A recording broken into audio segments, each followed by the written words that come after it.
ഞാൻ മുൻപ് പറഞ്ഞതിൽ തന്നെ ഉറച്ചു നിൽക്കുന്നു. ആര്യ എന്ന പെൺകുട്ടി മരിച്ചത് ട്രീറ്റ്മെന്റിനുണ്ടായ താമസം കൊണ്ടാകാം, അല്ലായിരിക്കാം. രണ്ടിനുമുള്ള സാധ്യതകൾ ഒരുപോലാണ്. ആര്യയെ ആദ്യം കാഷ്വാലിറ്റിയിൽ കണ്ട ഡോക്ടർ ജോർജ് ഫിലിപ്പ് പറഞ്ഞത് 15 മിനിറ്റ് നേരത്തെ എത്തിച്ചിരുന്നെങ്കിൽ രക്ഷപ്പെടുത്താമായിരുന്നു എന്നാണ്. 22 വർഷത്തെ എക്സ്പീരിയൻസ് ഉള്ള ഒരു ന്യൂറോ സർജനാണ് അദ്ദേഹം. അങ്ങനെ ഒരു വാചകം അദ്ദേഹം വെറുതെ പറയില്ല.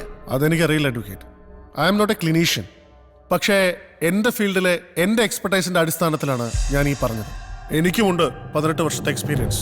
യുവർ ലോർഡ്ഷിപ്പ്, സമൂഹത്തിൽ നിലയും വിലയുമുള്ള വലിയ ഉത്തരവാദിത്വമുള്ള ജോലികൾ ചെയ്യുന്ന കുറെ വ്യക്തികളുടെ സമയമാണ് ഈ കേസിൽ ഇതുവരെ നഷ്ടപ്പെടുത്തിയിട്ടുള്ളത്. ഡോക്ടർ പ്രകാശ് മാത്യുവിന്റെ മൊഴി ഈ കേസിലെ ടേണിംഗ് പോയിന്റ് ആണ്. യുവർ ലോർഡ്ഷിപ്പ്, ആര്യ മരിച്ചത് ഹോസ്പിറ്റലിൽ എത്തിക്കാനുണ്ടായ ട്രീറ്റ്മെന്റിലുണ്ടായ ഡിലേ കാരണമാണെന്ന് തെളിയിക്കാൻ പെറ്റിഷണറുടെ കൗൺസിലിന് കഴിയില്ല. ബഹുമാനപ്പെട്ട കോടതി ഇവിടെ ഈ നിമിഷം ഈ കേസ് തള്ളിക്കളയണം എന്ന് ഞാൻ താഴ്മയായി അപേക്ഷിക്കുകയാണ്. Yes, counsel for the petitioner. Your lordship, ഈ കേസുമായി ബന്ധപ്പെട്ട് 3 സാക്ഷികളെ കൂടി അങ്ങയുടെ മുന്നിൽ ഹാജരാക്കാൻ അനുവദിക്കണമെന്ന് അപേക്ഷിക്കുന്നു. This cannot be permitted, your lordship. Your lordship, criminal നടപടി പ്രകാരം പെട്ടെന്ന് ഇങ്ങനെ 3 സാക്ഷികളെ ഹാജരാക്കാൻ പറ്റില്ല. ഞാൻ ഇന്ന് രാവിലെ കോടതിയുടെ രജിസ്ട്രിയിൽ 3 പുതിയ സാക്ഷികളെ വിസ്തരിക്കാനുള്ള അപേക്ഷയും സാക്ഷിപ്പട്ടികയും സമർപ്പിച്ചിട്ടുണ്ട്. അത് സാധ്യമല്ല കൗൺസിൽ സിദ്ധാർത്ഥ്. യുവർ ലോർഡ്ഷിപ്പ്, ഇത്തരം ഒരു കാര്യം അങ്ങ് അനുവദിക്കരുത്. യുവർ ലോർഡ്ഷിപ്പ്, ഹ്യൂമൻ റൈറ്റ്സ് വയലേഷന്റെ കേസുകളിൽ ഹൈക്കോടതിക്ക് എക്സ്ട്രാ ഓർഡിനറി പവേഴ്സ് ഉണ്ട്. ഞാൻ ശരിയായ വഴിയിൽ നിയമം അനുവദിക്കുന്ന രീതിയിൽ തന്നെയാണ് സാക്ഷികളെ ഹാജരാക്കാൻ അപേക്ഷിക്കുന്നത്. Your lordship, You can present the witnesses.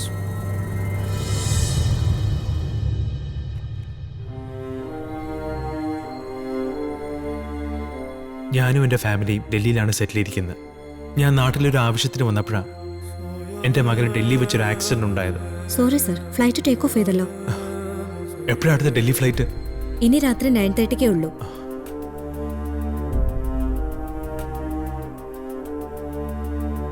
ഞാൻ നേരത്തെ വീട്ടിൽ നിന്ന് ഇറങ്ങിയതാണ്. വഴിയിൽ 1 മണിക്കൂറോളം ഒരു ട്രാഫിക് ബ്ലോക്കിൽ പെട്ടു. ഫ്ലൈറ്റ് എനിക്ക് മിസ്സായി. എൻ്റെ മകൻ 6 വയസ്സേ പ്രായം ഉണ്ടായിരുന്നുള്ളൂ. അവനെ അവസാനമായി ജീവനോട് എനിക്കൊന്ന് കാണാൻ പോലും പറ്റിയില്ല. Just because of the traffic block.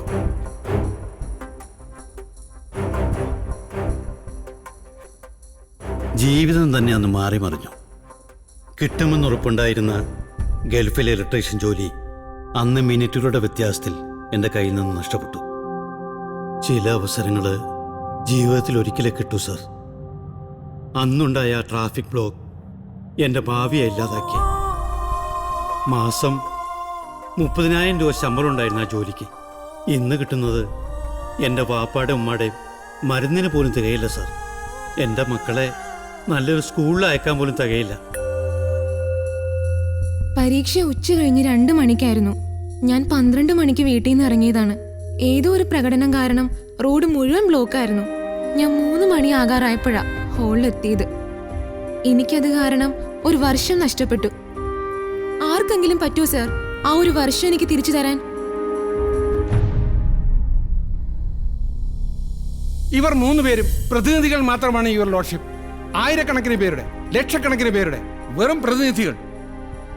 Your lordship, ഈ കേസിന്റെ പെറ്റീഷണർ കോടതിയിലുണ്ട്. അദ്ദേഹത്തിനൊരു സബ്മിഷൻ കോടതിയുടെ മുമ്പാകെ സമർപ്പിക്കാൻ അനുവാദം കൊടുക്കണമെന്ന് അപേക്ഷിക്കുന്നു.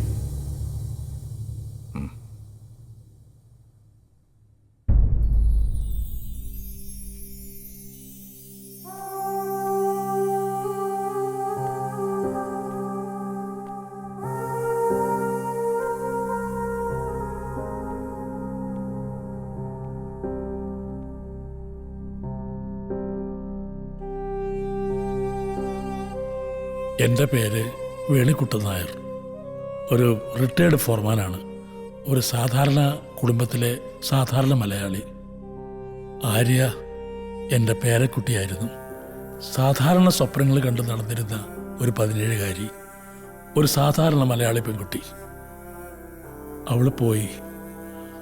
അവളുടെ കൂടെ എൻ്റെ ഒരു ഭാഗവും മണ്ണിനടിയിലായി. മരണകാരണം രോഗമായിരുന്നെങ്കിൽ ഈശ്വര നിശ്ചയം എന്ന് കരുതി സമാധാനിക്കാമായിരുന്നു. പക്ഷേ അതൊരു കൊലപാതകമാകുമ്പോൾ എന്ത് പറഞ്ഞ് സമാധാനിക്കണം സാർ? Objection your lordship. എന്റെ ഊഴം മാഡം, സാധാരണ മലയാളിയുടെ ഊഴം. അതിനേക്കാൾ ശക്തിയില്ല നിങ്ങളുടെ ഒബ്ജക്ഷൻ വിളിക്ക്. സാർ, ഇവിടെ അങ്ങയുടെ മുമ്പിൽ വലിയ വലിയ ആളുകൾ വന്നു. ആ സംഭവം നടന്ന ദിവസം അവരാൽ കഴിയുന്നതെല്ലാം ചെയ്തു എന്ന് ആണയിട്ടു. എന്താണ് സാർ അവരൊക്കെ എന്ന് ചെയ്തത്? ഈ ജില്ലയുടെയും ഈ സംസ്ഥാനത്തിൻ്റെയും ഭരണാധികാരികളല്ലേ ഇവരൊക്കെ? ജനങ്ങളെ സംരക്ഷിക്കാൻ ഉത്തരവാദിത്വമുള്ളവർ. ഗതാഗതക്കുരുക്കിനെ പറ്റി പത്രത്തിൽ വാർത്ത കൊടുത്തിരുന്നു എന്ന് പറയുന്ന പോലീസ് കമ്മീഷണർക്ക് നമോഭാഗം. സാർ, ഇതിനു മുമ്പും പത്രത്തിലൊരു വാർത്ത വന്നിരുന്നു. ഇപ്പോഴല്ല, മുമ്പ്. ചെറിയ കോളത്തിലല്ല, 2 വരിയിലുമല്ല. ബഹുമാനപ്പെട്ട കോടതിയുടെ സുപ്രധാനമായ ഒരു വിധി. ഒരു രാഷ്ട്രീയ പാർട്ടിയുടെ ആഘോഷവും ജനജീവിതത്തെ തടസ്സപ്പെടുത്താൻ പാടുള്ളതല്ല എന്ന 1997 ജൂലൈ 29 തലവാചകം. എല്ലാ 10 മിനിറ്റ് കൂടുമ്പോഴും പ്രകടനക്കാർ വഴിമാറി ജനങ്ങൾക്ക് സഞ്ചാര സ്വാതന്ത്ര്യം ഉറപ്പുവരുത്തണമെന്നും കോടതി വിധി നിലവിലുണ്ട്. ആ വിധി നടപ്പാക്കേണ്ടവരാണ് ഇപ്പറഞ്ഞ മേലധികാരികൾ. പക്ഷെ സാർ, വിറയ്ക്കും. ഒരു MLA ഒന്ന് തുറച്ചു നോക്കിയാൽ, ഒരു മന്ത്രിയുടെ നെറ്റി ചുളിഞ്ഞാൽ ഇവരുടെ മുട്ടുകൂട്ടിയിടിക്കും. സാർ, ഇപ്പോൾ ഒരു ബസ്സിലോ കാറിലോ ബൈക്കിലോ ഓട്ടോറിക്ഷയിലോ ഒരു ട്രാഫിക് ജാമിൽ കുരുങ്ങി കിടക്കുമ്പോൾ ഒരൊറ്റ മഴയിൽ തകരുമെന്ന് ഉറപ്പുള്ള റോഡ് നിർമ്മാണത്തിന് അനുമതി നൽകുന്ന നമ്മുടെ നഗരങ്ങളുടെ രക്ഷകർത്താക്കളുണ്ടല്ലോ, അവരെ ഞങ്ങൾ ശപിക്കാറുണ്ട് സാർ. മിസ്റ്റർ വേണുകുട്ടൻ നായർ, ഇപ്പറഞ്ഞ കാര്യങ്ങളൊക്കെ ചെയ്യാൻ ഇവിടെ കോർപ്പറേഷൻ ഉണ്ട്. എന്താണ് മാഡം ഈ കോർപ്പറേഷൻ? ഒരു കെട്ടിടമോ? അതോ ആരാണ് ഈ കോർപ്പറേഷൻ? അതിനൊരു മുഖമുണ്ടോ, കണ്ണുണ്ടോ, ചെവിയുണ്ടോ? കുറെ പേർ കൂടിയിരുന്ന് എന്തൊക്കെയോ തീരുമാനിക്കുന്നു. എന്നാൽ ആരും ഒന്നിന്റെയും ഉത്തരവാദിത്വം ഏറ്റെടുക്കാൻ തയ്യാറല്ലതാനും. സാർ, ഇവിടെ ഏതൊരു ഈർക്കിൽ പാർട്ടി വിചാരിച്ചാലും ഒരു റോഡ് ബ്ലോക്ക് ഉണ്ടാക്കാം. തങ്ങൾ നടത്തുന്ന പ്രകടനം കുറെ നേരം ഒരു നഗരത്തെ മുഴുവൻ നിശ്ചലമാക്കി എന്നതിൽ അവർക്ക് സന്തോഷിക്കാം, അഭിമാനിക്കാം. ആരാണ് സാർ ഇവർക്ക് ഇതിനുള്ള അവകാശം കൊടുത്തത്? ജനാധിപത്യ വ്യവസ്ഥ എന്നാണ് ഉത്തരവെങ്കിൽ അത് സാധാരണ ജനങ്ങളായ ഞങ്ങൾക്കും ബാധകമാണ്. അവരെ തടയാൻ, സഞ്ചാര സ്വാതന്ത്ര്യം ഇല്ലാതാക്കാൻ ഇവിടെ ആർക്കും അവകാശമില്ല.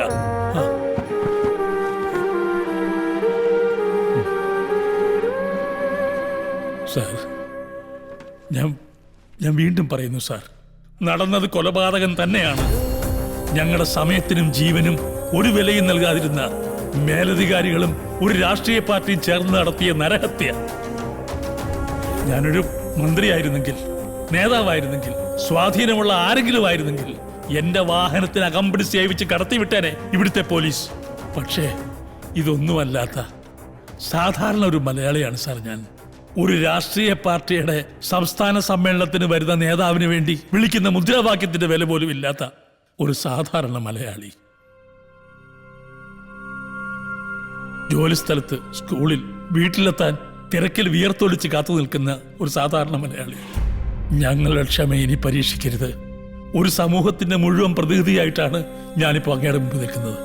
എന്നെ പോലെ 100 കണക്കിന് ആളുകൾ ഇന്നിവിടെ വന്നിട്ടുണ്ട് കോടതി മുമ്പാകെ പരാതി ബോധിപ്പിക്കാൻ. ഞാൻ മാത്രം സംസാരിക്കുന്നത് കൊണ്ട് അവർ മൗനത്തിലാണെന്ന് കരുതരുത് സാർ. കാരണം മൗനം ചിലപ്പോഴെങ്കിലും പ്രതിഷേധിക്കാൻ ഭയപ്പെടുന്നവന്റെ പ്രതിഷേധമാണ്. എല്ലാവരും കൈവിടുമ്പോൾ ഞങ്ങളുടെ അവസാന അഭയസ്ഥാനമാണ് സാർ കോടതി. സ്വപ്നങ്ങൾ കാണാനും അവ യാഥാർത്ഥ്യമാക്കാനുമുള്ള അവകാശം ഞങ്ങൾക്കുമുണ്ടെന്ന് പറയാനാണ് ഞങ്ങൾ ഇവിടെ നിൽക്കുന്നത്. അതിനുവേണ്ടി മാത്രം. കൈവിടരുത് സാർ.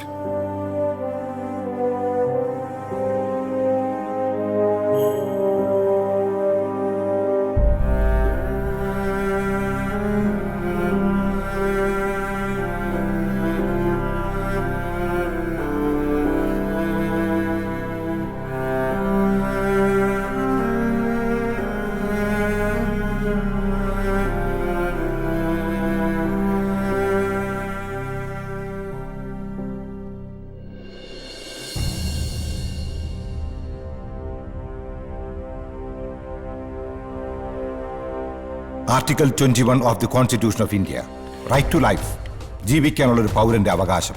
നമ്മുടെ ഭരണഘടനയിൽ ഇതിന് ധാരാളം അർത്ഥതലങ്ങളുണ്ട്, ധാരാളം. Article 19D, right to freedom of movement, സഞ്ചാര സ്വാതന്ത്ര്യം. ഇവ രണ്ടും ആര്യ എന്ന കുട്ടിക്ക് നിഷേധിക്കപ്പെട്ടതിനാലാണ് അന്ന് നിർഭാഗ്യപരമായ ആ മരണമുണ്ടായതെന്ന് കോടതി മനസ്സിലാക്കുന്നു, ഉൾക്കൊള്ളുന്നു, വിധിക്കുന്നു. സാധാരണ ജനങ്ങളെ വളരെ ഗുരുതരമായി ബാധിക്കുന്ന ഒരു സോഷ്യൽ ഈവിലാണ് ഇന്ന് ഈ സംസ്ഥാനത്ത് നടക്കുന്ന ഇത്തരം സംഭവങ്ങൾ. കാലാകാലങ്ങളായി ഇതിനെതിരെ കോടതി വിധികൾ ഉണ്ടായിട്ടുണ്ട്. എങ്കിലും അവ പാലിക്കപ്പെടുന്നില്ല. മാറി മാറി വരുന്ന ഗവൺമെന്റുകളുടെയും പോലീസിന്റെയും ജില്ലാ ഭരണകൂടങ്ങളുടെയും കുറ്റകരമായ അനാസ്ഥ ഇനിയും ഈ കോടതി വെച്ച് പൊറുപ്പിക്കില്ല. ജനജീവിതത്തെ ബാധിക്കുന്ന, തടസ്സപ്പെടുത്തുന്ന ഒരു പ്രകടനങ്ങളും ഒരു രാഷ്ട്രീയ പാർട്ടിയും സംഘടനയും നടത്താൻ പാടുള്ളതല്ല. പോലീസിന്റെ ക്രൂരമായ നിസ്സംഗത ഈ കേസിൽ കോടതിയുടെ ശ്രദ്ധയിൽപ്പെട്ടിട്ടുണ്ട്. The district police commissioner shall be held responsible for this. ആംബുലൻസുകളിലും മറ്റു വാഹനങ്ങളിലും ആശുപത്രിയിലേക്ക് പോകുന്ന രോഗികൾക്ക് ഇത്തരം സാഹചര്യങ്ങളിൽ പോലീസ് സ്പോട്ട് അസിസ്റ്റൻസ് നൽകണമെന്ന് ഈ കോടതി ഉത്തരവിടുന്നു. സമരങ്ങളും റാലികളും പ്രകടനങ്ങളും നടത്തുന്നവർ മൂലം എന്തെങ്കിലും നാശനഷ്ടങ്ങൾ ഉണ്ടായാൽ അതിനുള്ള നഷ്ടപരിഹാര തുക ആ പാർട്ടിയിൽ നിന്നോ സംഘടനയിൽ നിന്നോ തന്നെ ഈടാക്കും. ഈ കേസിൽ നഷ്ടപരിഹാരമായി 10 ലക്ഷം രൂപ ആര്യയുടെ മുത്തച്ഛൻ വേണുക്കുട്ടൻ നായർക്ക് 30 ദിവസത്തിനുള്ളിൽ നൽകാൻ പീപ്പിൾസ് മൂവ്മെന്റ് ഓഫ് കേരള സംസ്ഥാന പ്രസിഡന്റ് KT ചന്ദ്രശേഖരനോട് കോടതി ഉത്തരവിടുന്നു.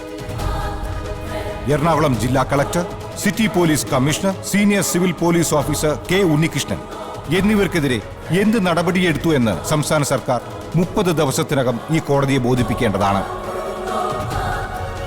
ഹ്യൂമൻ റൈറ്റ്സ് വയലേഷൻ, മനുഷ്യാവകാശ ലംഘനം, അതുമായി ബന്ധപ്പെട്ട കേസുകളെ നിയമത്തിന്റെ നൂലാമാലകളിൽപ്പെടുത്തി ദുർബലമാക്കാൻ